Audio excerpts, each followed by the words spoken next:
So, time for my June reading statistics. I am not in my normal setup today because frankly it is just far too hot for me to use all of my lights, so I'm taking advantage of the daylight outside and filming next to the window. So sorry about that, but here we are.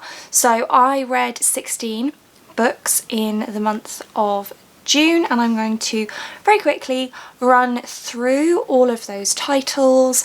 I have separately reviewed all of them already, so I will link the relevant videos up here or down in the description or somewhere, and as always my description bar will be full of lots of resources that you can access to support the Black Lives Matter movement, so please do make use of those. So as always, I'm just going to run through the names, authors, genres and age ranges of all of these books. So the first one was Hearts Are Jerks by Gabrielle Harbury, which is young adult romance featuring several actually poly relationships. The Sound of Stars by Alicia Dow is also young adult, but it's science fiction adventure. The Mermaid, the Witch and the Sea by Maggie Takuda Hall, young adult fantasy. Elysium Girls by Kate Pentecost is also young adult fantasy. Fangirl by Rainbow Rowell is young adult contemporary romance. We Set the Dark on Fire by Taylor K. Mejia is young adult dystopian. Pet by Kweke Meze is a bit genre bending, so depending on your perspective when you read this, it could be taken very literally and be contemporary, or it could be taken as a fantasy, or it could be taken as magical realism. And it's marketed, I think, as young adult, but I think that you could probably get away with this as an older middle grade reader. Then I read We Should All Be Feminists by Chimamanda Ngozi Adichie, and also Dear Ajiwala, also by Chimamanda Ngozi Adichie, and these are both non-fiction books. Next we have Opposite of Always by Justin A. Reynolds, which is sort of science fiction but told in a contemporary style. Then we have Sulwe by Lupita Nyong'o and illustrated by Vashti Harrison, which is a children's picture book. Volume 1 of Nausicaa of the Valley of the Wind by Hayao Miyazaki is manga, fantasy manga. And then I didn't read this volume of Monster, I read volume 3, but I read it online, so I'm just holding up volume 2 by Naoki Urasawa. And this is manga but within the historical fiction horror genre. The Lost Queen by Signe Pike is adult historical fiction. Crown of Feathers by Nikki Palpretto is young adult fantasy. And finally, Full Disclosure by Cameron Garrett is young adult contemporary. This is not the final cover, this is my ARC version. So those are all the books I read in the month of June.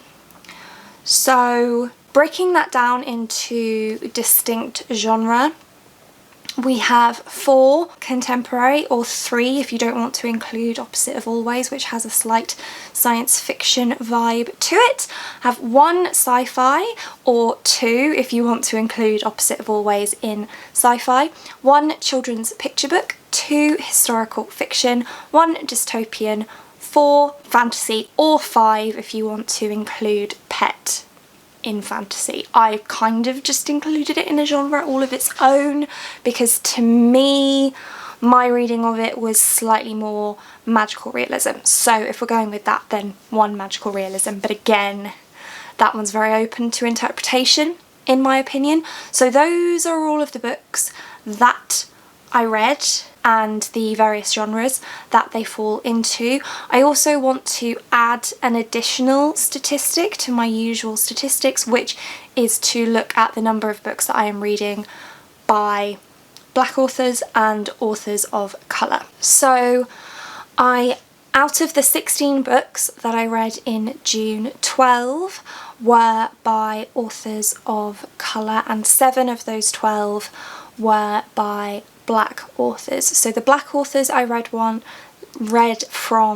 were Chimamanda Ngozi Adichie, Lupita Nyong'o and Vashti Harrison, but I'm only counting them once because that was a joint book.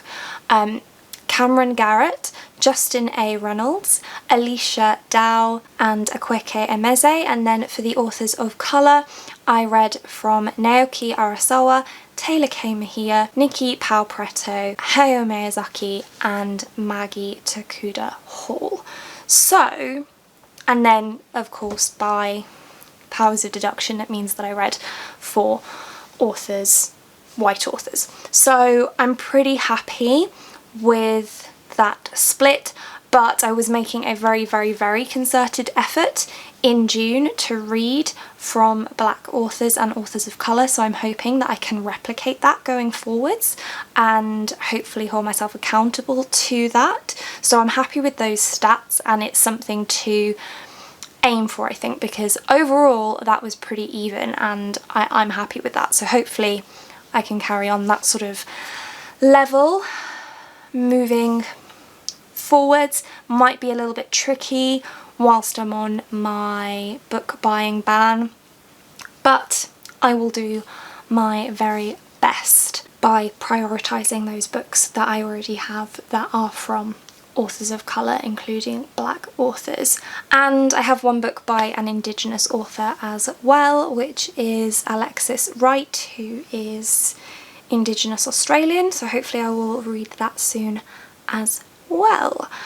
And I think that's it for this video, so nice quick one for you today, and hopefully I will have a bookshelf tour and a reading room tour coming your way later this week if everything goes to plan. I did a poll on Instagram where I asked if you wanted those 2 videos separately or together, and separately won by a very narrow margin.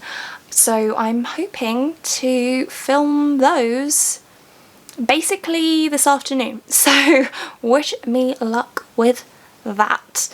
And that's it for this one. Thank you so much for watching. If you like this video and want to see more like this from me, then do think about hitting that subscribe button, and I hope to see you here again soon. Thanks!